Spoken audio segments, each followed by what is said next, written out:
Episode 21 आसमान में फैली वह विशाल दरार अब और भी चौड़ी हो चुकी थी। अगर आपने पहले के एपिसोड नहीं सुने तो पहले उसे सुने, वरना कहानी समझ में नहीं आएगी। सारे एपिसोड सिर्फ हमारे चैनल पर मिलेंगे, सब्सक्राइब करना ना भूले। उसके अंदर से निकलती हुई काली बैंगनी रोशनी पूरे वातावरण को अजीब बना रही थी।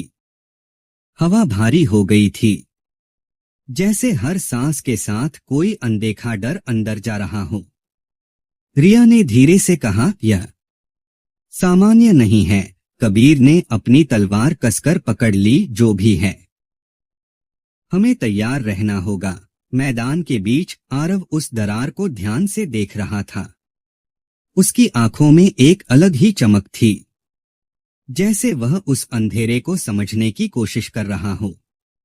रानी ने उसकी तरफ देखा। तुम क्या सोच रहे हो? आरव ने धीमी आवाज में कहा। यह सिर्फ एक दरार नहीं है, यह एक रास्ता है। रिया चौंक गई। रास्ता? किसके लिए? आरव ने जवाब दिया, डार्क ओरिजिन के लिए। हमारी दुनिया में आने का। कुछ पल के लिए सब चुप हो गए। फिर अचानक उस दरार के अंदर हलचल हुई, जैसे कोई चीज बाहर आने की कोशिश कर रही हो। कबीर चिल्लाया, कुछ आ रहा है। अगले ही पल एक काली आकृति उस दरार से बाहर गिरी। धम! वह जमीन पर जोर से टकराई। धूल का गुबार उठ गया। रिया डरते हुए पीछे हट गई। यह क्या है? जब धूल धीरे धीरे हटने लगी तो सबने देखा। वह कोई इंसान था, लेकिन पूरी तरह नहीं। उसका शरीर आधा काले क्रिस्टल जैसा था और आंखें पूरी तरह बैंगनी। वह धीरे धीरे उठा और चारों तरफ देखने लगा। फिर उसकी नजर आरव पर रुकी। वह मुस्कुराया, एक डरावनी मुस्कान। तो तुम हो लॉस्ट किंग? आरव ने बिना डरे पूछा। तुम कौन हो? वह आकृति धीरे धीरे आगे बढ़ी। मैं डार्क ओरिजिन का पहला संदेशवाहक हूँ। मेरा नाम है ज़ेराथ। रिया ने धीरे से कहा, यह इंसान नहीं है। कबीर बोला, और दोस्त भी नहीं लग रहा। ज़ेराथ हंसा, तुम सही हो, मैं दोस्त बनने नहीं आया। अचानक उसके हाथ से काली ऊर्जा निकली और उसने सीधा हमला कर दिया। धम! जमीन फट गई। रिया और कबीर पीछे हट गए, लेकिन आरव वहीं खड़ा रहा। उसने अपनी तलवार उठाई और हमला रोक दिया। दोनों की शक्तियां टकराईं। चिंगारियां उड़ी।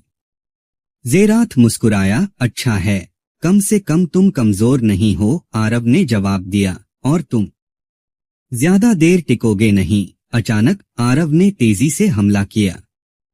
उसकी तलवार ज़ेराथ की तरफ बढ़ी, लेकिन ज़ेराथ ने अपना हाथ आगे बढ़ाया और तलवार को हवा में ही रोक दिया।